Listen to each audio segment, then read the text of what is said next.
हाँ जी, 12.57 एक्टिविटी जो है पेज नंबर 202 एनसीईआरटी का, ये अक्सर एग्जामिनेबल पेपर्स में देखोगे तो ये क्वेश्चन एज सच डायग्राम दिया हुआ है। क्वेश्चन की जो फॉर्मेशन है वो थोड़ा बहुत एमसीक्यू में डाल देते हैं या बाकी चीजों में डाल देते हैं। फ्लेमिंग्स के लेफ्ट हैंड रूल को जैसे तुम लोग अगर रिकॉल कर पाओ तो दो चीजें ये हमें बताता है। एक तो हमें बताता है डायरेक्शन ऑफ फोर्स, और जैसे डायरेक्शन ऑफ फोर्स क्या, फोर्स अप्लाइड, कौन अप्लाई कर रहा है, करंट अप्लाई कर रहा है, ठीक है, और मैग्नेटिक फील्ड मिलकर अप्लाई कर रहे हैं। तो इसके साथ जो मोशन होगी, डायरेक्शन ऑफ मोशंस डायरेक्शन जो है वो भी कौन बताएगा हमें, फ्लेमिंग्स लेफ्ट हैंड रूल ही बताएगा। जिस डायरेक्शन में फोर्स को हम अप्लाई करेंगे, मान लो मैं पुश कर रही हूँ तो पुश क्या हो रहा है, फॉरवर्ड डायरेक्शन में हो रहा है। अगर मैं पुल कर रही हूँ तो अपनी तरफ खींच रही हूँ, यानी कि ये बैकवर्ड डायरेक्शन में मैं कर रही हूँ, राइट। कोई लेफ्ट डायरेक्शन में हो सकता है, कोई राइट डायरेक्शन में हो सकता है। अकॉर्डिंगली हमें मोशन ऑफ डायरेक्शन भी पता लग जाएगा। एक चीज और याद रखना कि जिस डायरेक्शन में तुम्हारा थंब जो है वो क्या करेगा, इशारा करेगा, जिस भी डायरेक्शन में करेगा वही तुम्हारा डायरेक्शन ऑफ मोशन भी होगा। इसमें मेनली जो आता है ना वो आउटवर्ड, इनवर्ड, लेफ्ट या राइट, वहां तुम्हारी बुक में जो है वो लेफ्ट और राइट वर्ड यूज किया गया। Just read the experiment for me, it will be convenient for all of you to understand. Take a small piece of a small aluminium rod AB of about 5 cm. Using two connecting wires, suspend it horizontally from a stand as shown in figure 12.12. Place a strong horseshoe magnet in such a way that the rod... Horseshoe magnet used to be of this shape. जो तुम्हारा AB है उसकी जगह वो PQ भी दे सकते हैं, तो डोंट गेट कंफ्यूज कि AB डाल दिया या क्या डाल दिया, ठीक है, वो कुछ भी नाम लिख सकते हैं। हाँ जी। The rod lies between the two poles with the magnetic field. Questions read कीजिए बस सीधा ना। Okay, ma'am. What do you observe? पहला है what do you observe. Diagram आपने देख लिया है, आपको पहले ही मैंने सारा का सारा एनसीईआरटी से ही उठाया ताकि थोड़ा सा भी डायग्राम इधर से उधर ना हो। अब कहते हैं what do you observe. Observation में आपने ये लिखना है कि भाई कहाँ पे चीजें जा रही है, और देखो इसका आंसर एज सच तुम्हारी एनसीईआरटी में दिया हुआ है। भले ही वो क्वेश्चन का लैंग्वेज चेंज करें, PQ दे दें, जो मर्जी दे दें, AB या PQ जब कभी भी आएगा सेम आंसर तुमने लिखना ऑब्जर्वेशन में। बोलिए answer. It is observed that the rod is displaced towards the left. You will towards the left. कहीं पर भी और कोई तुम्हें आंसर मिल रहा है, अपवर्ड हो रहा है जी, डाउनवर्ड हो रहा है, कुछ नहीं। हमने एनसीईआरटी पे फोकस करना है, किसकी तरफ जा रहा है, ये लेफ्ट की तरफ जा रहा है, यानी कि मोशन क्या है PQ का या AB का, लेफ्ट। हाँ जी। Why does the rod get displaced? Why does the rod get displaced? Rod जो है वो डिस्प्लेस क्यों हुआ, क्योंकि उसके ऊपर क्या काम कर रहा है, करंट और मैग्नेटिक फील्ड। करंट क्यों, क्योंकि देखो वो सर्किट के साथ अटैच्ड है, और मैग्नेटिक फील्ड क्यों काम कर रहा है, क्योंकि हमने कौन सा किया, जैसे हम क्या कहते हैं कि अगर कोई भी मेटल जो है वहां पे हॉर्सशू मैग्नेट डाला हुआ है तो हॉर्सशू मैग्नेट का अपना मैग्नेटिक फील्ड क्रिएट हो रहा है जो क्या करेगा, एक फोर्स एक्सर्ट करेगा। हाँ जी, खत्म। एक राइट भी है, अगर मान लो AB, what happens when we reverse the current. पहले AB जा रहा है, अब अगर हमने BA कर दिया तो लेफ्ट का उल्टा क्या, राइट, तो क्या कर दोगे, उसको रिवर्स में लिख दोगे, ठीक है। एक और फ्लेमिंग्स लेफ्ट हैंड रूल से क्वेश्चन आता है, इसको ध्यान से समझ लेना, और तुम्हारे इसी एक्टिविटी का जो तीसरा क्वेश्चन है वो इसी में कवर हो जाएगा। ध्यान से देखना क्या है। तुम्हें ना ये हमने कौन सी लाइंस हो गई, तुमने बार बार ये चीजें कराई जा रही हैं। इक्विडिस्टेंट, अगर कोई पैरेलल लाइन हो, इक्विडिस्टेंट हो, तो हम क्या कहते हैं, वो कौन सा आ जाता है हमारा, यूनिफॉर्म मैग्नेटिक फील्ड। ये वर्ड जो है वो क्या आ जाएगा हमारा, यूनिफॉर्म लाइंस कह देंगे हम। और क्या एक्सर्ट कर रहा है, हम अगर ये डायरेक्शन मान लें कि this is the direction of magnetic field. अब देखो क्वेश्चन क्या पूछते हैं, अगर इसमें हम करंट की डायरेक्शन, अब डायरेक्ट अगर करंट की डायरेक्शन दे दिया तो तुम लोग क्या करोगे कि भाई मैम ये हमारा जो है, इसको फ्लेमिंग्स लेफ्ट हैंड रूल से हम पता कर सकते हैं कि करंट की डायरेक्शन नीचे जा रही है या ऊपर जा रही है, और दूसरा हम फोर्स निकाल लेंगे। इजी है ना चीज। अब यहाँ पे क्वेश्चन इतना सीधा तो एनसीईआरटी डालेगा नहीं। एनसीईआरटी के बुक में भी ये सेम क्वेश्चन है, कहता है अगर इसके ऊपर ये तुम्हारा डायरेक्शन दे दिया, this is the symbol for, ये E negative is the symbol for electrons. तो ये जो डायरेक्शन है, एरो को देखो, ये डायरेक्शन किसका है, इलेक्ट्रॉन्स का है, ठीक है। अब सोचो, तुम्हें पता बताया नहीं है उसने कि करंट की डायरेक्शन क्या है। अब तुम मुझे बताओगे कि इस केस में करंट की डायरेक्शन क्या होगी। नेगेटिव से पॉजिटिव, इलेक्ट्रॉन कैसे मूव करते हैं, नेगेटिव से पॉजिटिव। लेकिन जो हमारा करंट है वो कहां से कहां सर्किट में जोड़ते हैं, पॉजिटिव टू नेगेटिव। यानी कि जो करंट का डायरेक्शन होगा, इसको लिख लीजिए, करंट का जो डायरेक्शन होगा that will be opposite to the direction of electron. The direction of current will be opposite to the direction of electron. अब ध्यान से देखो, अगर इलेक्ट्रॉन तुम्हारा डाउनवर्ड जा रहा है तो करंट किस साइड जाएगा, जल्दी, अपवर्ड्स। तो अब जरा फ्लेमिंग्स के ना लेफ्ट हैंड रूल को देखो, ये हमारा क्या होना चाहिए, करंट का डायरेक्शन, ये वाला क्या होना चाहिए, मैग्नेटिक फील्ड का डायरेक्शन, और ये फिर हमें क्या बताएगा, मोशन का डायरेक्शन या फोर्स का डायरेक्शन। तो अब जरा देखो, ये हो गया हमारा करंट का direction, this is our direction of current, ये हमारा डायरेक्शन ऑफ मैग्नेटिक फील्ड। तो ये हम क्या इशारा कर रहा है, direction of force, direction of force या डायरेक्शन ऑफ मोशन। तो भाई अगर तुम अपनी क्वेश्चन पेपर को देखोगे, किस में देखोगे, क्वेश्चन पेपर को, तो ये किसके अंदर जा रहा है, बोर्ड के अंदर जा रहा है। तो मूवमेंट कहाँ हो रही है, या तो तुम मूवमेंट लिखोगे, दो चीजें, या तो लिखोगे इनटू या फिर इनवर्ड्स। अब इनवर्ड्स किसके साथ में पूछ सकते हैं, रेफरल भी कई बार एमसीक्यूज में, तुम्हारी एनसीईआरटी की बुक में भी एमसीक्यू में डाला हुआ है, वो कहते हैं इनटू या इनवर्ड्स किसके, तुम्हारे इनवर्ड्स जा रहा है कि बोर्ड के इनवर्ड्स या क्वेश्चन पेपर के इनवर्ड्स। बोर्ड की जगह तुम्हारे पास क्या होगा, क्वेश्चन पेपर होगा या आंसर शीट होगा। तो किसके इनवर्ड्स जा रहा है, ये शीट की, किसके इनवर्ड्स जा रहा है, शीट के। चीज टर्म क्लियर हो गया। अब एनसीईआरटी और थोड़ा, जो सीबीएसई है ना, वो थोड़ा और घुमा देती है, वो कहती है ये डायरेक्शन हो गया तुम्हारे प्रोटॉन का, किसका डायरेक्शन हो गया, प्रोटॉन, समझ रहे हो। अब पूछता है कि दोनों ही केसेस में, या ध्यान से देखो, दोनों ही केसेस में मैग्नेटिक फील्ड का डायरेक्शन क्या हो, सॉरी मैग्नेटिक फील्ड तो तुम्हें गिवन है, करंट का डायरेक्शन तुम्हें फाइंड आउट करना पड़ेगा। दोनों ही केसेस में फोर्स का डायरेक्शन क्या होगा। अब इस केस में जो इलेक्ट्रॉन वाला केस था, इसमें तो तुमने क्या बोला, फोर्स का डायरेक्शन इनवर्ड्स। प्रोटॉन में देखो जरा, आउटवर्ड्स होगा फिर तो। ओके, और इनवर्ड्स ही होगा मैम, क्यों, क्योंकि मैम प्रोटॉन्स के बोल बोल, अरे बोल, सही बोल रही है कि मैम वो उसके मैं समझा नहीं पा रही, पर मैम इनवर्ड्स होगा, इनवर्ड्स ही होगा, क्योंकि प्रोटॉन क्या है, पॉजिटिव टू नेगेटिव, प्रोटॉन क्या है, पॉजिटिव टू नेगेटिव। तो दोनों ही केसेस में ये इनवर्ड्स होगा। अब कई बार और स्मार्ट प्ले कर लेता है वो, ये किसका सिंबल है, अल्फा, बीटा, और तीसरा वो दे देता है gamma, alpha, beta and gamma, ठीक है। वर्ड याद रखना, अल्फा जो है वो क्या है, पॉजिटिव, अल्फा क्या है, पॉजिटिव, बीटा क्या है, नेगेटिव, एंड जो हमारा गामा है वो न्यूट्रल है।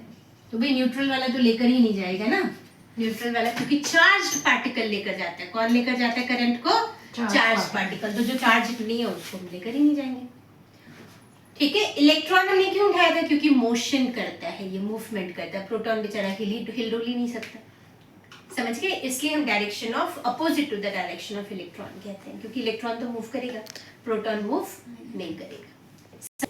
मान लो तुम्हारा ये है, राइट हैंड लेना है, कौन सा हैंड लेना है, राइट वाला। थंब तुम्हारा क्या है, डायरेक्शन ऑफ करंट, ठीक है।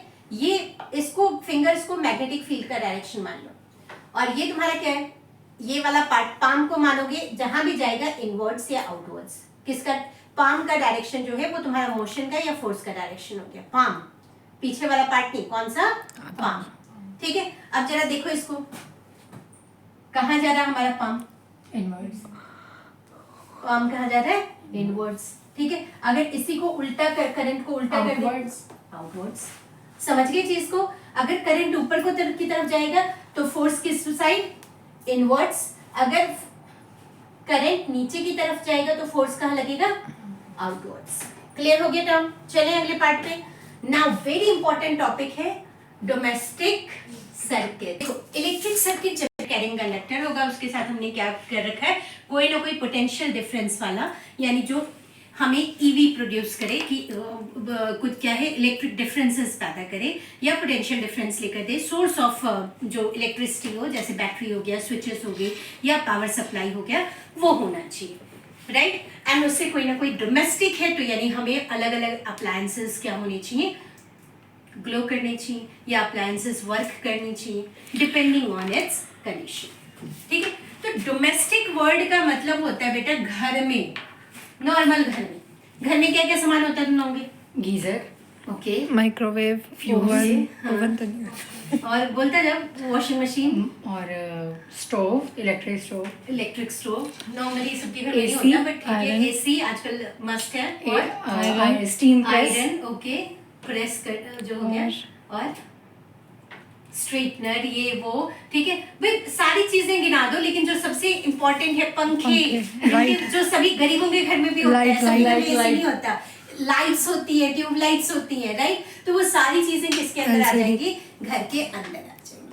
अब ध्यान देना कि अभी दिवाली करके हटे हम लोग, है ना, तो दिवाली में सबने अपने अपने घरों में सीरीज बल्ब लगा रखा होगा, लगाया था ना। सीरीज बल्ब का अगर एक भी बल्ब फ्यूज हो जाए तो वो खराब हो सारा जाता खराब हो है जाता है। सारा खराब हो जाता है। तो क्योंकि घर में ऐसा कुछ होता है कि एक बल्ब अगर फ्यूज हो जाए नहीं, तो क्योंकि घर के उसमें सारे पैरेलल में appliances- कनेक्शन होता है। पैरेलल में कनेक्शन होता है। चलो इतना तुम लोगों को याद है, very good, I like that, right.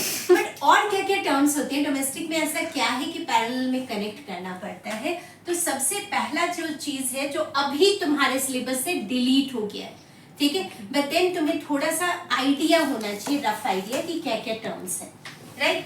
तो एक होता है जो करंट है ना बेटा, करंट जो है वो दो टाइप की होती है। एक होती है करंट,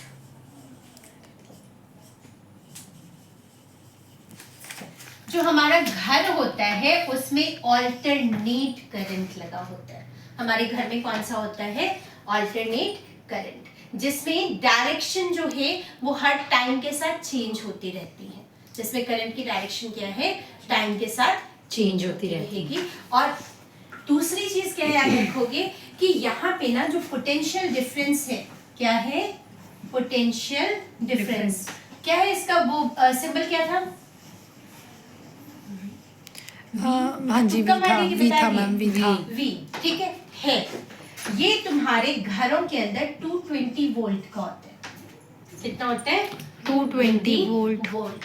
और जो अल्टरनेट करंट होता है, ये अगेन मैं कह रही हूँ डिलीट हो चुका है टॉपिक, बट तुम्हारा जो बैक एक्सरसाइज में जब हम लोग मोर टू नो वाला पैरा रीड करते हैं ना, let us learn, Yes, ma'am. और लेट अस रिकॉल, उसमें ये वर्ड यूज किया है, तो इसको याद कर लेना। जो फ्रीक्वेंसी तुम्हारे इसमें मूव करती है वो 50 हर्ट्ज की होती है। तुम लोगों ने जूनियर क्लासेस में 8th में साउंड के ऊपर या 9th में भी साउंड के ऊपर जब न्यूमेरिकल्स किए होंगे तो हर्ट्ज सुना होगा। हर्ट्ज जो है वो यूनिट होता है किसका? फ्रीक्वेंसी का। और हर्ट्ज को हम लिखते कैसे हैं? HERTZ, right. और जब फ्रीक्वेंसी निकालते हैं तो फ्रीक्वेंसी क्या होता है? नंबर ऑफ राउंड्स पर सेकेंड। क्या होता है? नंबर ऑफ राउंड्स पर सेकेंड। अब याद रखना कि अल्टरनेट करंट में मैंने क्या कहा, टाइम के साथ क्या चेंज होता है? डायरेक्शन। Direction of current. ठीक है, टाइम के साथ क्या चेंज होगा? Direction of current. अब एक सेकेंड के अंदर ये क्या है? 2 बार अपना डायरेक्शन बदलता है। ठीक है, यानी अगर इसे नंबर ऑफ राउंड्स निकालना हो तो क्या करेंगे? 2 बार निकाल रहे हैं, यानी 1 सेकेंड में कितनी बार? 50 into 2, तो ये कितना हो गया? 100 टाइम्स पर सेकेंड। ये कितना करेगा? पर तो लिख ही दिया हमने, सेकेंड, यानी एक बार में ये 100 टाइम्स मूव करेगा। तो ये 100 टाइम्स वाली कैलकुलेशन नहीं भी याद रखोगे कोई बात नहीं, मेन किसको याद रखना है? जो एनसीईआरटी में गिवन है तुम्हारा 50 हर्ट्ज।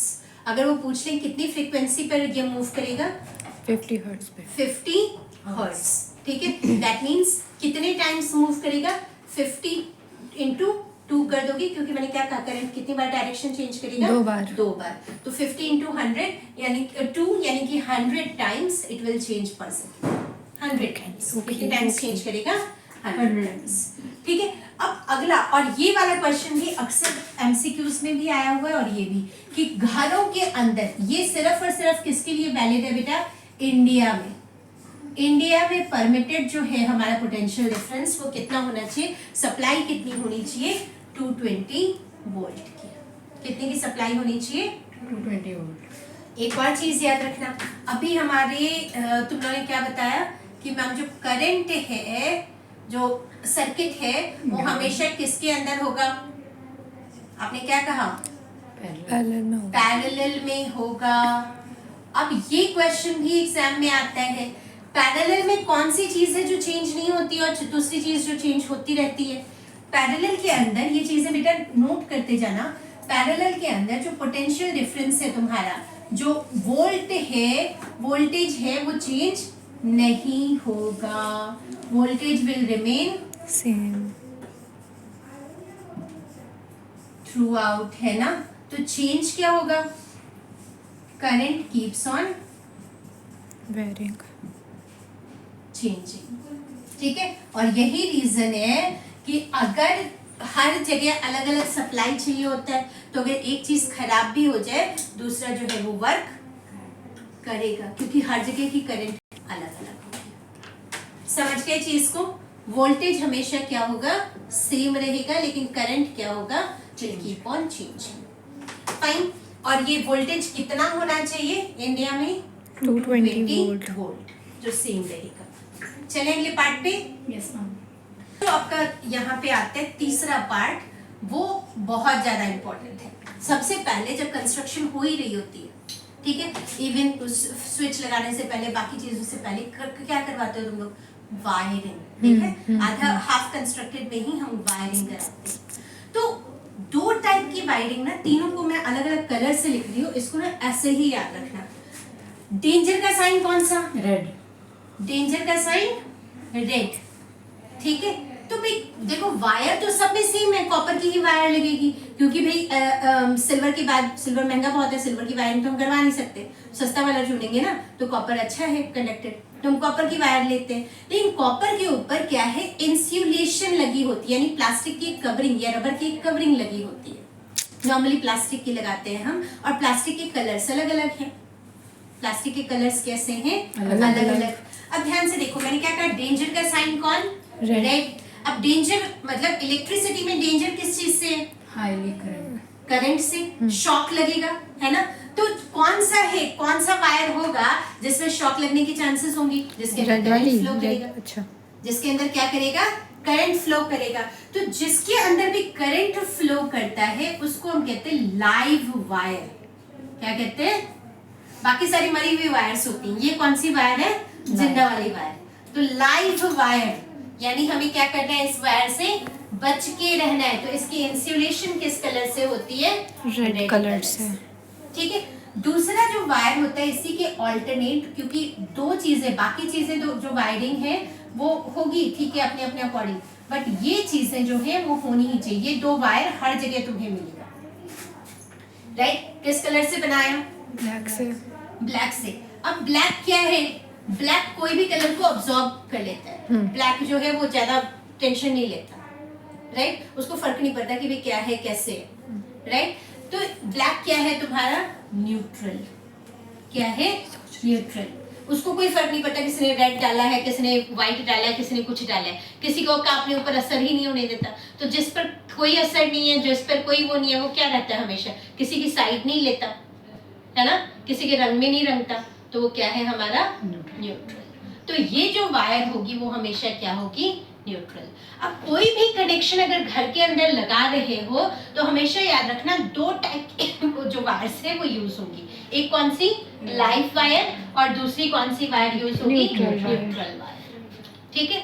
अब तुमने देखा होगा, तो हमारे घर में जितने मेटालिक चीजें हैं, जैसे प्रेस हो गया तुम्हारा, ठीक है, हीटर हो गया, गीजर हो गया जिसमें मेटल्स की इन्वॉल्वमेंट है, हीटिंग इफेक्ट काम कर रहा है, वो सारे के सारे क्या है, अगर उसको टच कर लो तो उससे चिपके रह जाते हो, क्योंकि हमारी बॉडी भी तो कंडक्टर का काम कर रही है। तो चिपके रह जाओ, उस चिपकने से भी तो बचना है। तो जहाँ पे तुम्हारा ये जो सॉकेट्स बनी हुई है, इन सब में एक तीसरे रंग का वायर होता है, ग्रीन। Very good. अब वो करता क्या है तुम्हारा कि तुमने जैसे इसको टच किया, प्रेस को या बाकी चीजों को प्रेस वगैरह कर रहे हो, तो जितने भी मेटालिक में वर्ड जो यूज कर रहे हो उसको ध्यान रखना, किस में होगा ये, मेटालिक में होगा। मेटालिक जितनी भी चीजें हैं उसमें क्या करता है, तुम्हारे घर के ना बिल्कुल जो टॉप वाला एरिया है, सबसे टॉप पे, वहां पे एक मेटल की रॉड सी लगी होती है, और उस मेटल रॉड के अंदर से वायर डाली जाती है और जमीन के बिल्कुल अंदर उसको भेज दिया जाता है, ठीक है, ताकि तुम्हारे घर के अंदर का जितना भी सर्किट है, अगर कभी शॉक लगे या कुछ भी हो तो वो क्या है, करंट जो है वो तुम्हारी बॉडी से होता हुआ या उससे होता हुआ सीधा कहाँ पहुंच जाए, नीचे, अर्थ में, और अर्थ में जाके वो न्यूट्रलाइज हो जाए, ठीक है। तो जो तुम्हारा अभी इसने कहा ग्रीन, तो ये जो ग्रीन कलर है ना, ये सिग्नल है। ग्रीन का मतलब क्या, चलते जाओ। ग्रीन का क्या मतलब, चलते जाओ, जिंदगी चलने का नाम, ठीक है। तो चलते जाओ, कहाँ चलते जाओ भाई, बॉडी से होते हुए, कंपोनेंट से, अप्लायंसेस से होते हुए कहाँ चलते जाओ, पाताल लोक चले जाओ, यानी जमीन के अंदर। अब अर्थ के अंदर जा रहा है तो इसको हम क्या कहेंगे बेटा, अर्थिंग वायर। क्या कहेंगे, अर्थिंग वायर। और याद रखना इस चीज को, क्या किस में यूज होगा ये, मेटालिक अप्लायंसेस में। किसके अंदर यूज होगा, जहां कहेंगे तो मेटालिक अप्लायंसेस तुमने देखा होगा नॉर्मली किसके साथ कनेक्ट होता है, सॉकेट्स के साथ कनेक्ट होता है ना, जो शू प्लग होता है उसके साथ कनेक्ट होता है, तो सभी उसमें अर्थिंग वायर होगी ही होगी। डन है चीजें, कोई प्रॉब्लम यहाँ तक। अगला पॉइंट देखो, जो नेक्स्ट बहुत इंपॉर्टेंट पॉइंट है जो सर्किट में होना ही चाहिए, इन सब के अलावा जो सर्किट में बहुत ज्यादा जरूरी है वो है फ्यूज। फ्यूज।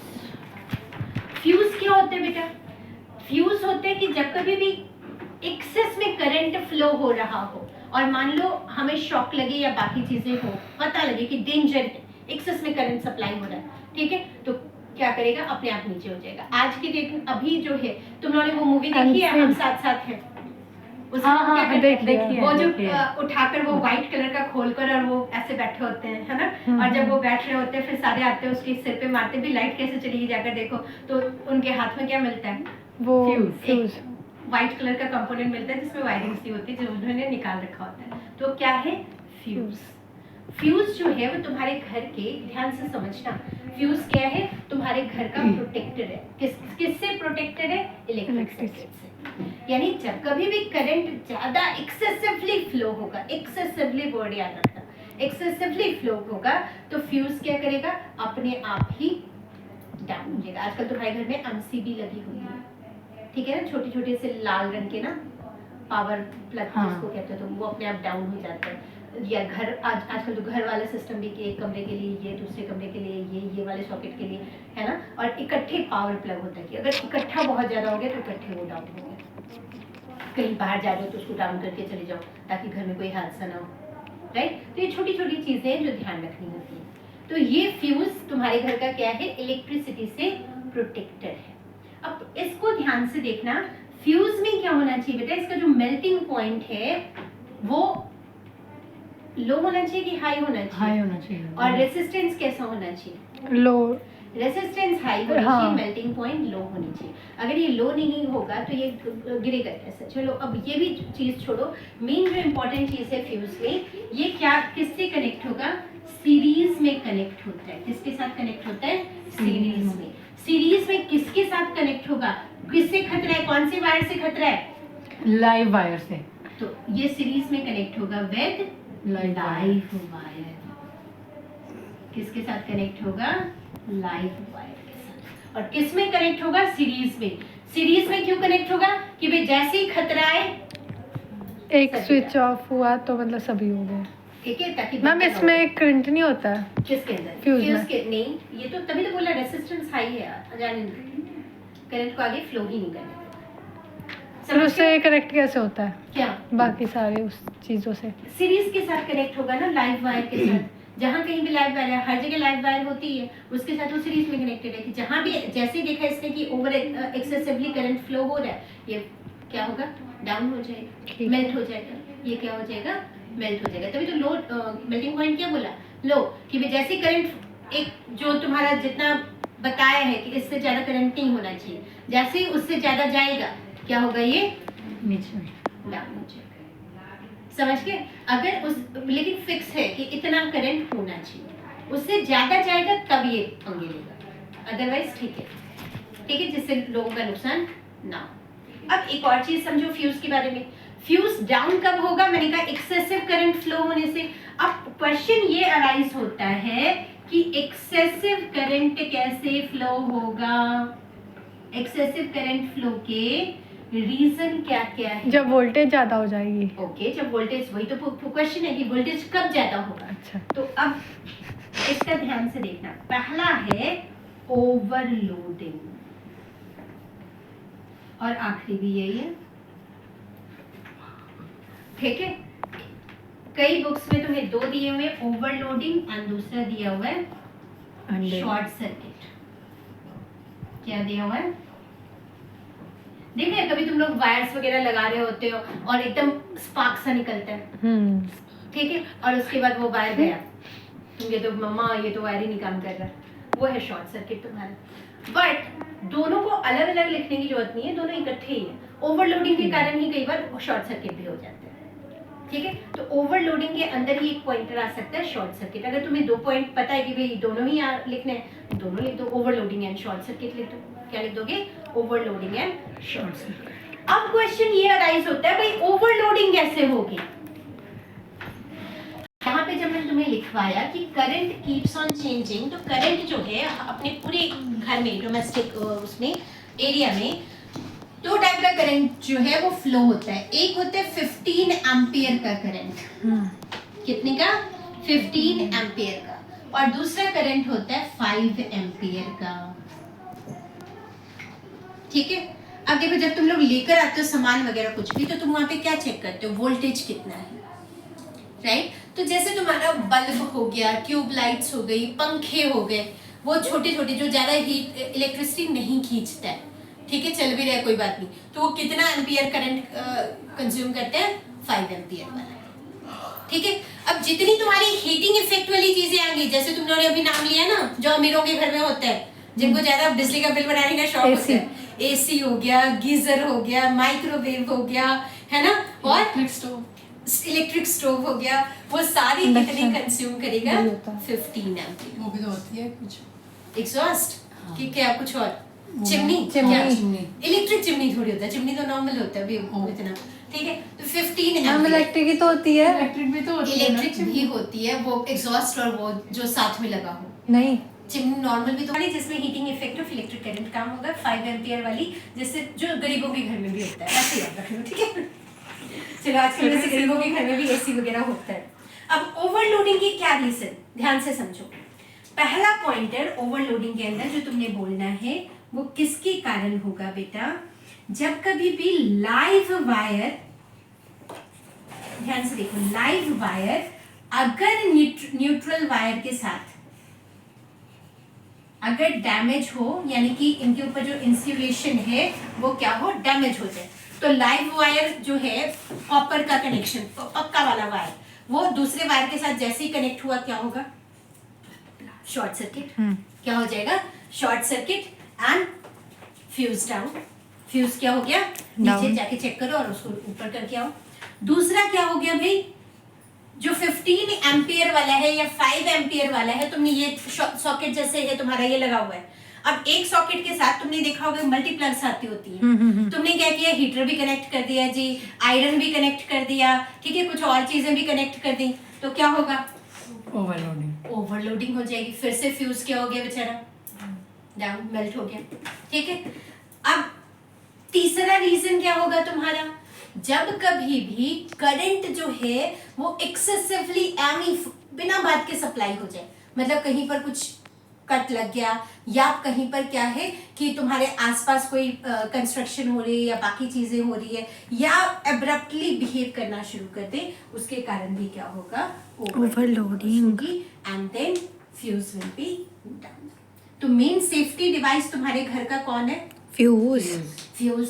डोमेस्टिक उसमें किसके अंदर कनेक्ट होगा सर्किट जो है? पैरेलल में क्यों कनेक्ट होगा? ताकि एक ब्रेक हो तो दूसरा जो है वो चलता रहे। ठीक है, क्यों चलता रहेगा? क्योंकि वोल्टेज थ्रू आउट क्या है, सेम है, और करंट क्या है, चेंज होता रहता है। ठीक है, चेंज है, अलग अलग उसमें सप्लाई है। उसके बाद क्या याद रखोगे, कौन सा करंट है हमारे उसमें? Alternate current. कौन सा करंट है? Alternate current. फ्रीक्वेंसी कितनी है उसकी? 50 हर्ट्ज. और पोटेंशियल डिफरेंस कितना है? 220 वोल्ट। फिक्स है ये इंडिया के लिए 220 Okay, वोल्ट। ma'am. ठीक है, उसके बाद वायर्स, ओके. अर्थिंग वायर का काम फ्रॉम इलेक्ट्रोक्यूशन। लिख दो वर्ड, लिख दो मैम। या फिर क्या लिखोगे, इलेक्ट्रिक शॉक। या तो इलेक्ट्रोक्यूशन वर्ड याद रखोगे, या फिर इसी का सिनोनिम क्या हो जाएगा, Electric shock। Electric shock. जो अर्थ होने से बचाती है, जो क्या अर्थिंग होने से बचाती बचाती है, है. जो शॉक लगने से बचाती है। और किस में होगा ये अर्थिंग वायर? मेटालिक चीजों में। किसके अंदर होगा? Metallic मेटालिक चीजों चीजों में, जिसमें हीट ऑफ इलेक्ट्रिक करंट हमें चाहिए। ठीक है, जैसे हीटर हो गया, गीजर हो गया, तुम्हारा प्रेस हो गया। ठीक है, उन सब में ये चीजें होंगी। डन है, कोई डाउट? चलो।